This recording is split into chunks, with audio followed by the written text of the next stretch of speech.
প্রত্যেক দিন তৈয়ার করা হয় না। আমার ক্যামেরা দেখ বুখারী শরীফের মধ্যে আমি দাও দেখছি মোটামুটি আল্লাহ পাক পরবর্তীকার আলমের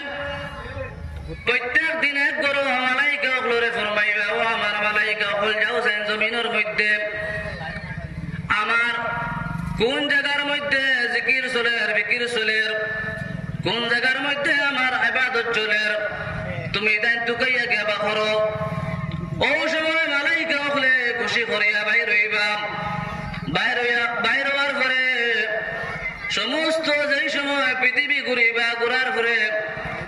যদি দেখেন কোন জায়গার মধ্যে আল্লাহর জিকির চলে, ইবাদত চলে, ফিকির চলে, ও জায়গার মধ্যে যেই সময় হাজির হইবা হওয়ার পরে লগর মালাই